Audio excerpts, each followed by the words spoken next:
Hello students. तो कल हमने इंडियन पॉलिटिकल थॉट के अंतर्गत सुधारवादी विचारधारा का अध्ययन किया था और इसी क्रम में आज हम अध्ययन करेंगे उदारवादी विचारधारा का। आधुनिक भारतीय चिंतन की दूसरी जो धारा है वो है उदारवादी। इसके प्रमुख समर्थक रहे हैं महादेव गोविंद रानाडे, दादा भाई नवरोजी, फिरोज शाह मेहता, सुरेंद्र नाथ बनर्जी, गोपाल कृष्ण गोखले और श्रीनिवास शास्त्री। ये क्या थे?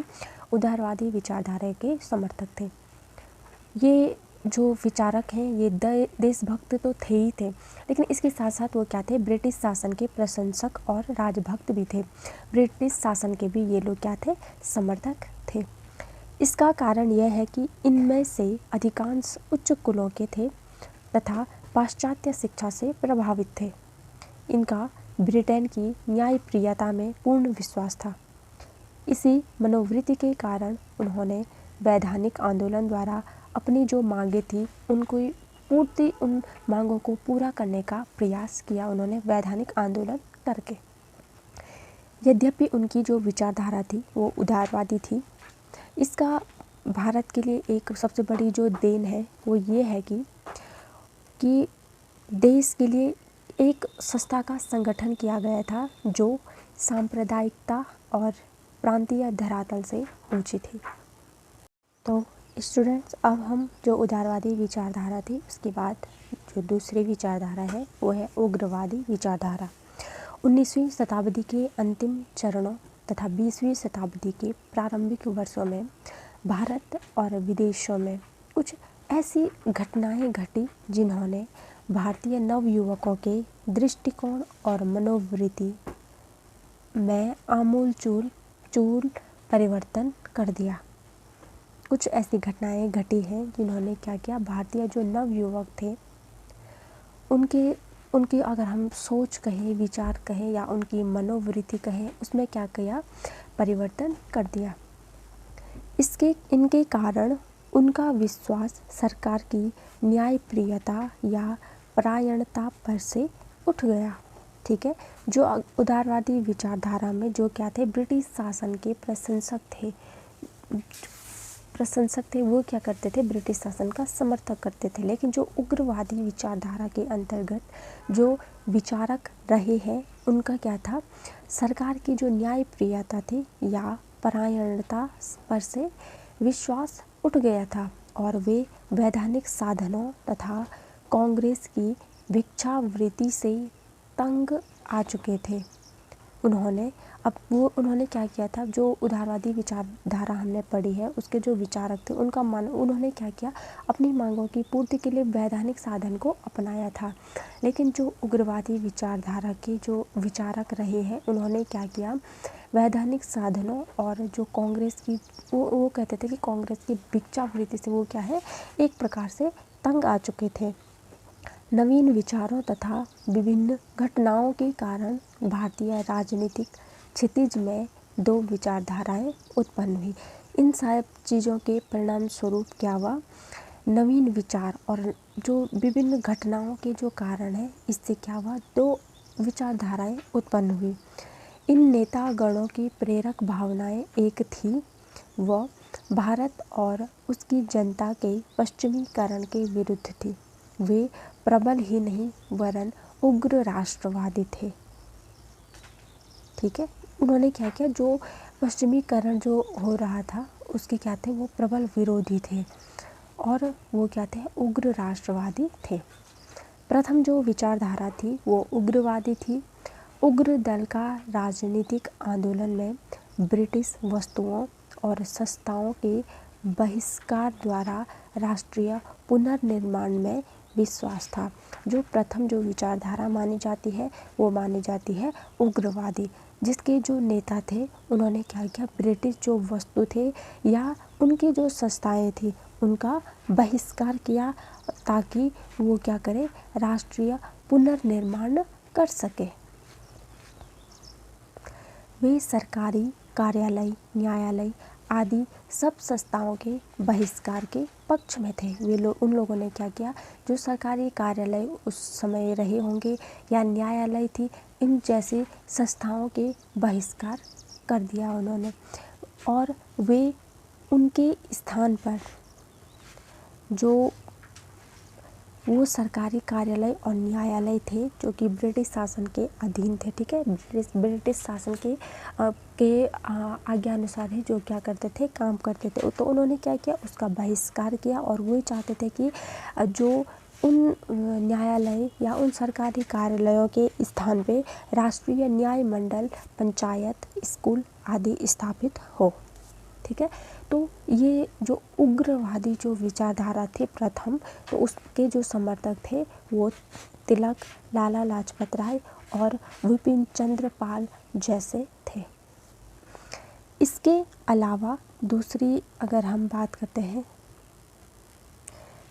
पहली विचारधारा हमने पढ़ी उग्रवादी थी और दूसरी थी क्रांतिकारी, ठीक है।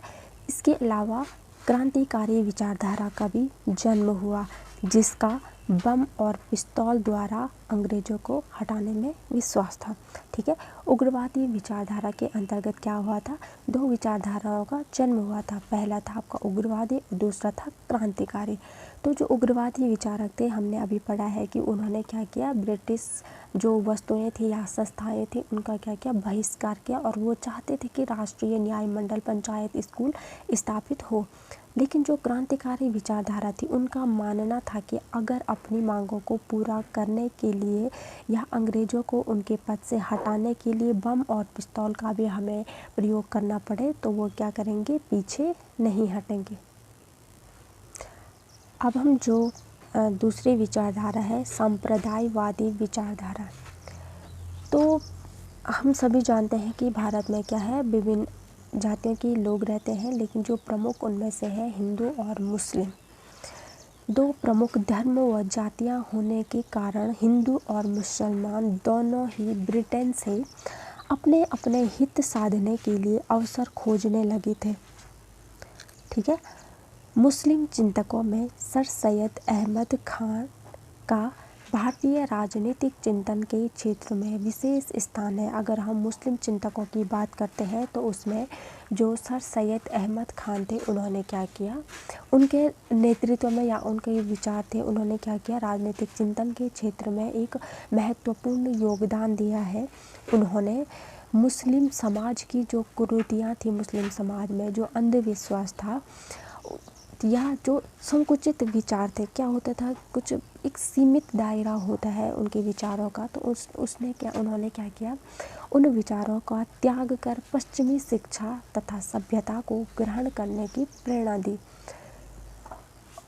और भारतीय समाज के एक वर्ग को समय से पिछड़ जाने से बचाया। इन विचारकों में जिन्ना तथा मोहम्मद इकबाल का नाम उल्लेखनीय है, जिन्होंने द्विराष्ट्र का सिद्धांत रखकर पाकिस्तान की नींव रखी थी। हिंदू चिंतकों में विनायक दामोदर सावरकर ने हिंदू सिद्धांत का प्रतिपादन किया था, ठीक है। अगर हम मुस्लिम विचारकों की बात करते थे, उसमें समर्थक में आते हैं आपके सर सैयद अहमद खान, और अगर हम हिंदू चिंतकों की बात करते हैं, हिंदू विचारकों की बात करते हैं, तो उसमें आता है विनायक दामोदर सावरकर जैसे जो विद्वान रहे हैं। तो स्टूडेंट्स, अब जो विचारधाराएं थी उसमें गांधीवादी विचारधारा भी है। तो अब क्या करेंगे, हम जो प्राचीन भारतीय राजनीतिक चिंतन की कुछ विशेषताएं हैं उन्हें देखेंगे, ठीक है। इससे पहले हमने जो विचारधाराएं देखी है उसमें सुधारवादी विचारधारा, उदारवादी विचारधारा, उग्रवादी विचारधारा, संप्रदायवादी विचारधारा है। इसका आप अच्छे से अध्ययन कर लीजिए और अच्छे से समझ लीजिए। अब हम पढ़ेंगे जो भारतीय राजनीतिक चिंतन की कुछ विशेषताएं हैं, प्राचीन भारतीय राजनीतिक चिंतन की। तो एक दो विशेषताएं हैं, हम इन्हें देखेंगे। धर्म पर आधारित राजनीतिक चिंतन। प्राचीन भारत की शासन या कानून प्रणाली पर धर्म का स्पष्ट प्रभाव था। राजनीतिक सिद्धांतों का विकास धर्म के अनोखे रूप में ही हुआ। प्राचीन भारत में धर्म का प्रभाव था कि राजनीति में नैतिकता बनी रहे, ठीक है। धर्म पर आधारित जो यहाँ के जो सिद्धांत थे उन्हें बताया गया है, और राजनीति में क्या बताया गया है कि राजनीति में नैतिकता का होना बहुत ही आवश्यक है। सेकंड है इसमें राज्य की दैवीय उत्पत्ति की मान्यता। आचार्य मनु ने मनुस्मृति में लिखा है कि राजा की उत्पत्ति ईश्वर के द्वारा की गई है, इसीलिए उसके पास संपूर्ण सत्ता है। ठीक है, उन्होंने क्या किया, जो राज्य की क्या है दैवीय उत्पत्ति को लेकर आचार्य मनु ने अपने जो पुस्तक है मनुस्मृति उसमें लिखा है कि जो राजा का जो निर्माण हुआ है, राजा की जो उत्पत्ति हुई है वो क्या है ईश्वर ने की है, इसीलिए क्या है संपूर्ण जो शक्ति है वो क्या है राजा के हाथों में निहित है। अर्थात राजा जो कहेगा अपनी प्रजा को, तो प्रजा को क्या है वो चीज़ करनी पड़ेगी। और अब हम पढ़ेंगे भारतीय राज दर्शन सैद्धांतिक नहीं व्यवहारिक है। महाभारत के शांति पर्व में युधिष्ठिर और भीष्म के बीच राजा के कर्तव्यों के बीच जो संवाद हुआ है वह आदर्श न होकर व्यवहारिक अधिक है। राजा का जैसे उसमें बताया गया है कि राजा का कर्तव्य है कि वह धार्मिक आचरण करे। सामाजिक व्यवस्था पर प्रभाव। प्रत्येक देश की राजनीतिक व्यवस्था वहाँ की सामाजिक व्यवस्था की देन होती है। प्रत्येक व्यवस्था में राजनीति में हो रहा परिवर्तन सामाजिक व्यवस्था की देन है। ठीक है, अगर राजनीति में किसी भी प्रकार का कोई परिवर्तन देखा जाता है या देखने को मिलता है तो ये क्या होती है सामाजिक व्यवस्था। अगर समाज में कुछ परिवर्तन होता है तो क्या होता है राजनीति में भी परिवर्तन होता है। भारत के चिंतन में भी देखा गया है कि सामाजिक व्यवस्था का व्यापक प्रभाव राजनीतिक व्यवस्था पर पड़ता है। वो क्या करते हैं एक दूसरे को प्रभावित करते हैं। राजा के कार्यों का व्यापक विवरण। प्राचीन भारतीय चिंतन में राजा के कार्यों का व्यापक विवरण। प्राचीन भारतीय चिंतन में प्रायः विद्वानों ने राजा के कार्यों को विस्तार से बताया है, जैसे राजा का परम कर्तव्य क्या है, उसे किस प्रकार पालन करना चाहिए, तो ये क्या है इस प्रकार राजा के कार्यों का विवरण दिया गया है। अगर हम बात करें राजनीतिक चिंतन के द्वारा किसी भी समाज की राजनीतिक व्यवस्था का न केवल ज्ञात होता है बल्कि राजनीतिक चिंतन की अगर हम बात करते हैं तो इससे क्या होता है समाज की राजनीतिक व्यवस्था का ही केवल हमें ज्ञान नहीं होता है बल्कि उसमें सुधार की क्या संभावना है या सुधार की संभावना है कि नहीं है इसका भी हमें ज्ञान होता है। राजनीतिक चिंतन से विश्व की घटनाओं को समझने की समझ उत्पन्न होती है कि पहले क्या क्या घटनाएं घटी हैं।